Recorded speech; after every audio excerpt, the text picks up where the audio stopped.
తెలుగు రాష్ట్రాల్లో అతిపెద్ద lift manufacturer lifts ట్రై.com dealership కూడా ఇవ్వబడును. Welcome to Suman TV. నేను మీ సుమన్ టీవీ నాగ్. ఈరోజు మనతో పాటు హైకోర్టు అడ్వకేట్ అలగరి రవీంద్రనాథ్ గారు ఉన్నారు. జనరల్గా ప్రామిసరీ నోట్ రాసుకునేటప్పుడు తీసుకోవాల్సినటువంటి జాగ్రత్తలు ఏంటి, అండ్ అందులో ప్రధానంగా ఏ పాయింట్స్ని కవర్ చేస్తే డెఫినెట్గా దానికి వ్యాలిడిటీ ఉంటుంది, అండ్ ఆ ప్రామిసరీ నోట్ కూడా వ్యాలిడిటీకి ఎన్ని రోజులు ఉంటుంది అనేది అలగరి రవీంద్రనాథ్ గారు మాట్లాడి తెలుసుకుందాం. Hello sir. హాయ్ అండి నాగరాజ్ గారు. ప్రామిసరీ నోట్ రాసుకునేటప్పుడు ఎలాంటి జాగ్రత్తలు తీసుకోవాలంటారు అసలు? ప్రామిసరీ నోట్ యాక్చువల్గా దీనికి సంబంధించి చాలామందికి ఒక ఆపోజిట్ అంటే ప్రామిసరీ నోట్ అంటే ఒక రుణ ఒప్పంద హామీ పత్రం అనుకుంటారు. అంటే ప్రామిసరీ నోట్ అంటే నాట్ ఓన్లీ ఫర్ ద రుణ హామీ పత్రం ఒక్కటే కాదు, దాని వర్డ్లో ఉంది ప్రామిసరీ నోట్. ప్రామిసరీ వాగ్దాన పత్రం దాని పేరు. యాక్చువల్గా గుర్తుపెట్టుకొస్తుంది. ప్రామిసరీ నోట్ అంటే ఒక వాగ్దాన పత్రం. అంటే ఏంటి, తన దగ్గర అమౌంట్ ఏదైతే తీసుకుంటున్నామో అమౌంట్ ఇస్తాను అని చెప్తుంటే ఒక వాగ్దానం ఇస్తున్నటువంటి ఒక ఇన్ఫర్మేషన్. దీనికి సంబంధించింది నెగోషియబుల్ ఇన్స్ట్రుమెంట్ యాక్ట్ అని చెప్పి 1881లో సెక్షన్ 4 నుంచి సెక్షన్ 117 వరకు కూడా కంప్లీట్గా దీనికి సంబంధించినటువంటి డీటెయిల్స్ అన్నీ కూడా ఉంటుంది. ఈ నెగోషియబుల్ ఇన్స్ట్రుమెంటల్ యాక్ట్, దీన్ని ఎన్ఐ యాక్ట్ అంటారు. 1881లో ఉంటుంది యాక్చువల్గా యాక్ట్ ప్రకారం. అంటే నేను కొన్ని ఎగ్జాంపుల్ చెప్తాను చూడండి నాగరాజ్ గారు. ఓకే, ఫర్ ఎగ్జాంపుల్ ఒక ఏ అనే వ్యక్తి ఉన్నారు. ఏ అనే వ్యక్తి బి యొక్క హౌస్లో రెంట్కున్నారు. ఒక 1 year పాటు రెంట్కున్నారు. రెంట్కున్న తర్వాత 1 year పాటు రెంట్ పే చేయలేదు. పే చేయని సందర్భంలో 1 year తర్వాత వేకెంట్ చేయమని చెప్పి ఎప్పుడైతే బి అనే వ్యక్తి అడిగినప్పుడు ఇమీడియట్గా హౌస్ వేకెంట్ చేస్తా అని చెప్పి ఆయన వెళ్ళిపోతూ ఈ అమౌంట్ 1 year సరిపోయిన అమౌంట్ ఏదైతే రెంటల్ అమౌంట్ ఉందో ఆ అమౌంట్ పే చేయలేను కాబట్టి దానికి ఆయన ఒక హామీ పత్రం, వాగ్దాన పత్రం ఇవ్వచ్చు. అంటే నా దగ్గర అమౌంట్ లేదు కాబట్టి దీని అమౌంట్ నేను పలానా రోజుల్లో గడువులో పూర్తి చేస్తాను అని చెప్తే ఒక హామీ పత్రం రాసుకుంటారు. అదొకటి. ఇంకొక ఎగ్జాంపుల్ చెప్తాను చూడండి. ఫర్ ఎగ్జాంపుల్ ఈ మధ్యకాలంలో మేల్ నర్సింగ్స్ అంటే ఇంట్లో ఏజ్డ్ పర్సన్స్కి సర్వీసింగ్ ఎక్కువ చేయాల్సి వస్తుంది. అంటే ఇంట్లోనే ఉండి నర్సింగ్ స్టాఫ్ ఉంటారు. సో ఒక నర్సింగ్ స్టాఫ్ ఇంట్లో ఉండి కంప్లీట్గా సర్వీస్ చేస్తున్నారు. బట్ ఒక 6 months చేసిన తర్వాత కూడా రికవరీ అయ్యింది ఆ పర్సన్కి. అయిన తర్వాత కూడా ఆ ఏదైతే అనుకున్నటువంటి అమౌంట్ ఎవ్రీ మంత్ ఎంత అమౌంట్ ఇస్తానని చెప్పి అనుకున్నారో ఆ అంత అమౌంట్ ఆ విత్ ఇన్ స్టిపులేషన్ పీరియడ్ ఏదైతే 6 monthsలో ఇవ్వకపోవడం వల్ల తను ఆ మేల్ నర్సింగ్ తను కంప్లైంట్ చేయడం వల్ల గట్టిగా ప్రెజర్ పెట్టడం వల్ల నేను ఈ అమౌంట్ నేను పలానా టైంలో ఇస్తాను అని చెప్తూ కూడా ఒక ఇన్స్ట్రుమెంట్ రాసుకోవచ్చు. దీన్ని కూడా ప్రామిసరీ నోట్ రాసుకోవచ్చు. మరొక ఎగ్జాంపుల్ చెప్తాను చూడండి. ఒక వ్యక్తి కారు తీసుకుని విజయవాడ వెళ్ళారు. అనే వ్యక్తి విజయవాడ వెళ్ళాలి, తనకు కారు కావాలి. తన ఫ్రెండ్ని అడిగాడు, కారు తీసుకున్నాడు. కారు తీసుకొని ట్రావెల్ చేశాడు విజయవాడ వరకు. వెళ్తూ మార్గ మధ్యలో ఏంటంటే ఏదో కారు యాక్సిడెంట్ అయింది. అయితే రికవరీ చేయడం కోసం చెప్పి అమౌంట్ దగ్గర లేదు తన దగ్గర. అప్పుడు ఏం చేశాడు, ఎవరైతే కారు ఓనర్ ఉన్నాడో కారు ఓనరే పేమెంట్ చేసేసాడు. కానీ ఏదైతే యాక్సిడెంటల్ జరిగినట్టు ఆ అమౌంట్ ఉందో నేను ఆ అమౌంట్ తర్వాత ఇస్తాను అని చెప్పాడు. దానికి కూడా ప్రామిసరీ నోట్ రాసుకోవచ్చు. ఇది ఎగ్జాంపుల్ నేను చెప్తున్నాను. ఇంకొక ఎగ్జాంపుల్ చెప్తాను. కొంత అమౌంట్ తన కూతురు పెళ్ళికనో లేకపోతే వేరే ఒక బాబు చదువు కోసం చెప్పి జాబ్ నిమిత్తం పైకి వెళ్తున్నారు. అటువంటి సమయంలో ఫ్రెండ్ దగ్గరికి వెళ్ళి అమౌంట్ తీసుకున్నారు. ఆ అమౌంట్ పలానా టైంలో ఇస్తాను అని చెప్పి కూడా కొంత అమౌంట్ తీసుకున్నారు. దానికోసం ఒక నోట్ రాసుకున్నారు. ఇప్పుడు నేను చెప్పిన 4 ఎగ్జాంపుల్స్ ఉన్నాయి నాగరాజు గారు. ఈ 4 ఎగ్జాంపుల్స్ 4 రకాలుగా ఉంది. అబ్జర్వ్ చేయండి మీరు. ఫస్ట్ ఏంటి, ఒక రెంట్ పే చేయడం గురించి మీకు నేను చెప్పాను. ఇంకొకటి సేవల గురించి చెప్పాను, సర్వీస్ ఇచ్చారు అక్కడ. మూడోది యాక్సిడెంట్ జరిగింది అనుకోని యాక్సిడెంట్ జరిగింది కాబట్టి దాని రికవరీ గురించి చెప్పాను. ఫోర్త్ నేను చెప్తున్నాను ఏదైనా అవసరాల నిమిత్తం అమౌంట్ తీసుకోవడం. సో ఏ రకంగానైనా తీసుకోవచ్చు. గుర్తుపెట్టుకోవాల్సిన ఏంటంటే ప్రామిసరీ నోట్ అంటే నాట్ ఓన్లీ ఫర్ ఒక అమౌంట్ తీసుకున్నామనే కాదు, ఏ పర్పస్ మీదైనా తీసుకోవచ్చు. ఆ పర్పస్ సంబంధించి కూడా మనం నెగోషియబుల్ ఇన్స్ట్రుమెంట్ రాసుకుంటాం. అది ప్రామిసరీ నోట్. అయితే ప్రామిసరీ నోట్ రాసుకునేటప్పుడు విధి విధానాలు ఏంటి, అసలు యాక్ట్ ఏం చెప్తుంది, రూల్స్ ఏం చెప్తున్నాయి. ఇప్పుడు నేను చెప్పే ఎగ్జామ్స్ అన్నీ కూడా యాక్ట్లో ఉన్నట్టుగానే ఉంటాయి యాక్చువల్గా. సో అసలు యాక్ట్ ఏం చెప్తుంది, ఎలా ఉండాలి. సో నెంబర్ 1, ప్రామిసరీ నోట్ ఏదైతే రాసుకుంటున్నారో నిర్దిష్టంగా రిటర్న్ డాక్యుమెంట్ అయి ఉండాలి, నాట్ ఓరల్ కమిట్మెంట్ కాదు. సో తప్పనిసరిగా ఒక రిటర్న్ డాక్యుమెంట్ అయి ఉండాలి. That is number 1 rule. Number 2, అది ఒక టైం స్టిపులేషన్ పీరియడ్, ఒక 1 year, 2 year, 3 years అన్నది వాళ్ళిద్దరి మధ్య ఉన్న అండర్స్టాండింగ్ బట్టి ఒక టైం బాండ్ కంపల్సరీ ఉండాలి. థర్డ్ పాయింట్, అమౌంట్ అనేది స్పెసిఫిక్గా ఉండాలి. ఖచ్చితంగా అమౌంట్ అనేది స్పెసిఫిక్ అమౌంట్. నేను దాని గురించి ఎక్స్ప్లెయిన్ చేసేటప్పుడు చెప్తాను. అమౌంట్ స్పెసిఫిక్ అమౌంట్ అంటే ఏంటని నేను మీకు ఎక్స్ప్లెయిన్ చేస్తాను. ఫోర్త్ పాయింట్ మెయిన్ ఇంపార్టెంట్ ఏంటంటే ఏదైతే ఇద్దరి మధ్య ఉన్నారో ఆ రాసుకుంది ఏదైనా ఒక షరతు విధించి మాత్రం చేయకూడదు. ఒక షరతు ఉండకూడదు, అంటే ఒక కండిషన్ అప్లై ఉండకూడదు మీద, అంటే అన్కండిషనల్గా పేమెంట్ చేస్తాను అని చెప్పి మాత్రం ఉంటుంది.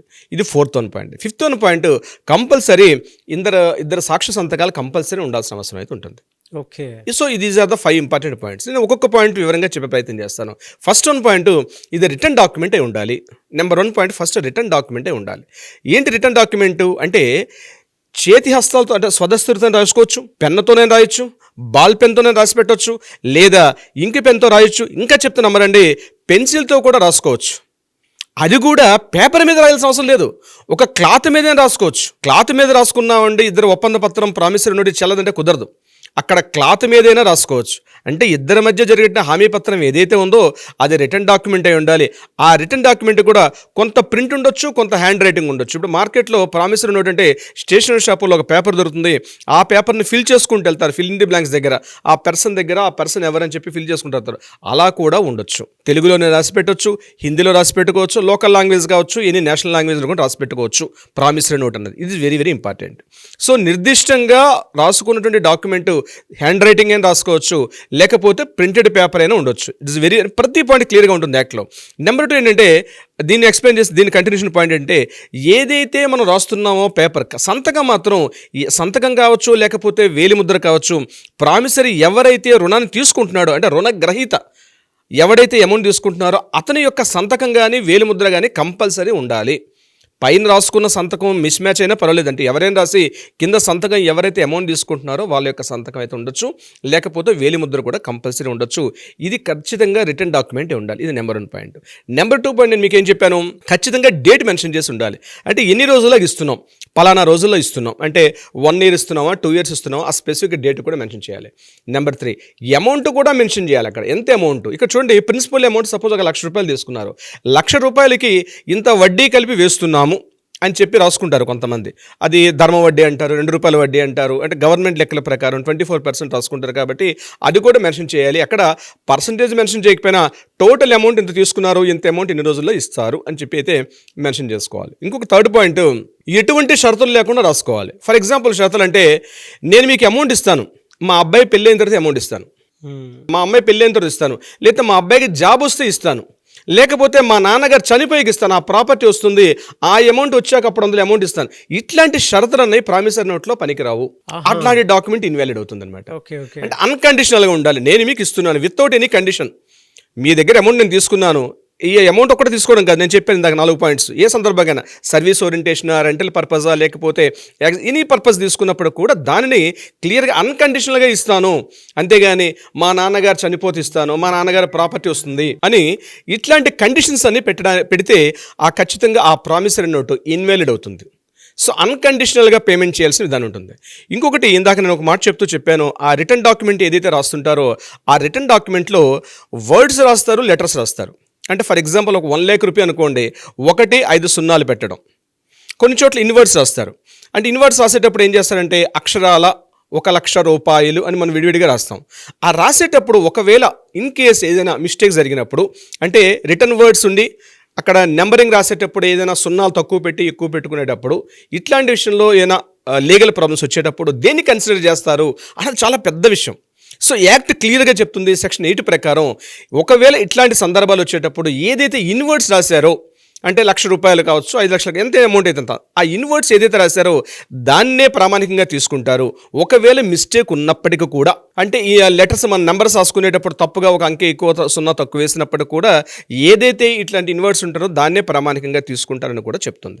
నెంబర్ 3, ఇక్కడ సాక్షి సంతకాలు is very very most important. అంటే మనం పైనంతా డాక్యుమెంట్ రాసి కిందన revenue stamp is the very very important. అంటే ఒక రెవెన్యూ స్టాంప్ ₹1 రెవెన్యూ స్టాంప్ మీద అప్ టు 3 crores వరకు తీసుకోవచ్చు. That is the valid important. 3 crores వరకు ₹1 revenue stamp equal to 3 crores, అంటే ₹3 కోట్ల వరకు కూడా వర్తబుల్ ఉంటుంది. చాలా మందికి ఈ విషయం లీగల్గా చాలా మంది తెలియదు. ₹1 revenue stamp is valid up to 3 crores వరకు ఉంటుంది. సో ఇక్కడ సంతకం పెట్టేశారు, అంతా అయిపోయింది. ఇక్కడ వచ్చేసరికల్లా ఈ సిగ్నేచర్స్, సాక్షి సంతకాలు వెరీ వెరీ మోస్ట్ ఇంపార్టెంట్. సాక్షి సంతకాలు లేకపోతే టోటల్ డాక్యుమెంట్ అంతా కూడా ఇన్వాలిడ్ డాక్యుమెంట్ అవుతుంది. నాట్ ఓన్లీ ప్రామిసరీ నోట్ ఒకటే కాదు, ఎటువంటి ఒప్పంద పత్రం అగ్రిమెంట్ రాసుకున్నా, లేదా ఒక సేల్ డీడ్ రాసుకున్నా, ఒక agreement of sale deed, any type of ఒక జీపీఏ ఏది రాసుకున్నప్పటికీ కూడా కిందన సాక్షి సంతకాలు లేకపోతే ఏదైనా న్యాయపరంగా చిక్కులు కానీ అంటే ప్రాబ్లమ్స్ ఏమైనా వచ్చినప్పుడు ఈ సాక్షి సంతకాలు లేకపోవడం వల్ల చాలా ఇన్వాలిడ్ అవుతుంది. అంటే క్లియర్గా చెప్తుంది యాక్ట్ ఏం చెప్తుందంటే సాక్షి సంతకాలు ఈజ్ వెరీ వెరీ మ్యాండేటరీ. అంటే ఒకసారి ఏం చేస్తారంటే కొంతమంది సైన్ చేసేస్తారు ఏదంటే, అంటే ఫర్ ఎగ్జాంపుల్ నా పేరు అనుకోండి, రవీంద్రనాథ్ అనుకోండి, రవీంద్రనాథ్ అని ఏదో ఫార్మల్గా రాసిస్తాను, అట్లా కుదరదు అనమాట. కంపల్సరీ రవీంద్రనాథ్ అని రాస్తే కింద నా నేమ్ కూడా విడివిడి అక్షరాలతో కంపల్సరీ రాయాల్సిన అవసరం ఉంటుంది. అంతేగాని రవీంద్రనాథ్ ఆ క్షణానికి ఏదో పని అయిపోవాలి కాబట్టి అని చెప్పి ఏదో ఇట్లా సిగ్నేచర్ చేసేస్తామంటే కుదరదు. ఆ పర్సన్ ఎవరో తెలియాలి కాబట్టి ఒకవేళ సిగ్నేచర్ పెట్టినా కిందన ఈచ్ అండ్ ఎవ్రీ లెటర్ కూడా విడివిడి అక్షరాలతో కూడా మళ్ళీ సాక్షాంతకాలు పెట్టుకోవాలి. అయితే వాళ్ళ ఆధార్ కార్డులు అవసరమా ఇట్లాంటివన్నీ కూడా అంత పెద్దగా అవసరం ఉండదు డాక్యుమెంట్ రాసుకునే సందర్భంలో. Promissory note is the very very important. ఇంకొకటి ఇంపార్టెంట్ అంటే ఈ promissory note up to 3 years వరకు వ్యాలిడిటీ. ఓకే, అంటే ఒక ఇద్దరి మధ్య ఒక వాగ్దాన పత్రం అంటే ఒక అమౌంట్ విషయంలో జరిగినప్పుడు ప్రామిసరీ నోట్ అంటే ముందే చెప్పాను వాగ్దాన పత్రం. సో రాసుకునేటప్పుడు ఆ డాక్యుమెంట్ ఇన్ టైంలో జరగకపోతే పేమెంట్ జరగకపోతే ఆ డాక్యుమెంట్ ఎక్స్పైర్ అయిన డేట్ నుంచి రాసుకున్న డేట్ నుంచి కాదండి, ఏదైతే ఎక్స్పైర్ అవుతుందో అంటే పలానా ఈ రోజు ఒక డాక్యుమెంట్ రాసుకున్నారు, ఈ రోజు మనకు ఒక డేట్ ఉంది, ఈ డేట్లో 1 yearలో డేట్ ఇస్తానని చెప్పి అమౌంట్ రాసుకున్నాం, 1 year నుంచి 3 years టైం ఉంటుంది. That is the validity. With in 3 yearsలో ఆ యొక్క డాక్యుమెంట్ లీగల్ కోర్టులో సబ్మిషన్ చేసినప్పటికీ దానికి వ్యాలిడిటీ ఉంటుంది. 3 years లేకపోతే దానికి వేరే సపోర్టింగ్ ఉంటుంది, అది మనం వేరే ఇంకొక వీడియోలో డిస్కస్ చేస్తాం ఎలా చేస్తే అవుతుంది అని చెప్పి. బట్ ఏదైనప్పుడు కూడా విత్ ఇన్ 3 yearsలో పేమెంట్ రాకపోతే రికవరీ చేయడానికి విత్ ఇన్ 3 yearsలో మాత్రమే దానికి డాక్యుమెంట్ ఫైల్ చేసుకునే అవకాశం ఉంటుంది నాగరాజు గారు. సో మెయిన్ ఏంటంటే date is very important, person ఎవరు వస్తున్నారో పర్సన్ ఇంపార్టెంట్, వాళ్ళ ఫాదర్ నేమ్ ఇంపార్టెంట్, ఎంత అమౌంట్ తీసుకుంటున్నాం అన్నది ఇంపార్టెంట్, ఎప్పట్లోగా ఇస్తా ఉన్నది ఇంపార్టెంట్, ఇవన్నీ కూడా కన్సిడర్ చేసుకుంటూ రాయాలి. అప్పుడే ఈ ప్రామిసరీ నోట్ అనేది వ్యాలిడిటీ అవుతుంది. దీనికి రిటర్న్గా రాసుకున్నా హ్యాండ్ రైటింగ్తో రాసుకున్నా ఎట్లా రాసుకున్నప్పుడు కూడా కింద రెవెన్యూ స్టాంప్ పెట్టడం is very very mandatory. These are the conditions Nagaraj గారు. వెరీ గుడ్ ఇన్ఫర్మేషన్ అండి. చాలా మందికి చాలా రకాల డౌట్స్ ఉంటాయి అండ్ ప్రామిసరీ నోట్ను కూడా కొంతమంది తక్కువగా చేసి చూసేటువంటి వాళ్ళు కూడా ఉంటారు. ఇప్పుడు మీరు చెప్పినటువంటి ప్రతి మైన్యూట్ పాయింట్లోనూ కేర్ఫుల్ అనేది చాలా క్లియర్గా కనిపిస్తుంది. Very meaningful video. ఎవరైనా సరే ప్రామిసరీ నోట్ రాసుకునేటప్పుడు ఈ వీడియో చూసిన తర్వాత ఒకవేళ చిన్న చిన్న డౌట్స్ ఉంటే మిమ్మల్ని అప్రోచ్ అవ్వచ్చు, అపాయింట్మెంట్ తీసుకొని. తప్పనిసరిగా నాగరాజ్ గారు కింద ఏదైతే నెంబర్ స్క్రోల్ అవుతుందో ఈ నెంబర్ని కాంటాక్ట్ చేయగలిగితే లీగల్ టీం వాళ్ళకి అప్రోచ్ అవుతారో డెఫినెట్గా వాళ్ళకి కావాల్సినటువంటి న్యాయ సలహా సంప్రదింపులు తప్పనిసరిగా చేస్తారు. Thank you sir. Thank you so much Ravindranath గారు. థ్యాంక్ యూ సో మచ్ అండి నాగరాజ్ గారు. సో చూశారు కదండి వీడియో. ఈ వీడియోపై మీ అభిప్రాయం కమెంట్ బాక్స్లో పోస్ట్ చేయండి. ముఖ్యంగా మీరు కనుక రవీంద్రనాథ్ గారిని కనుక అప్రోచ్ అవ్వాలి అనుకుంటే ఎటువంటి న్యాయ సలహాలకు సంబంధించినటువంటి ఏదైనా సరే మీకు ఉండేటువంటి సమస్యను బట్టి మీరు ముందుకు రావాలి అనుకుంటే స్క్రీన్ మీద అలగిరి రవీంద్రనాథ్ గారి కాంటాక్ట్ నెంబర్ కనిపిస్తుంది. దాన్ని మీరు కాల్ ఆర్ మెసేజ్ వాట్సాప్ చేసి వెంటనే అపాయింట్మెంట్ బుక్ చేసుకోవచ్చు. అండ్ ఈ వీడియో లైక్ చేయండి, షేర్ మాత్రం తప్పకుండా చేయండి. ఇలాంటి మరిన్ని వీడియోస్ కోసం మా ఛానల్ ఫాలో అవ్వండి. Thank you.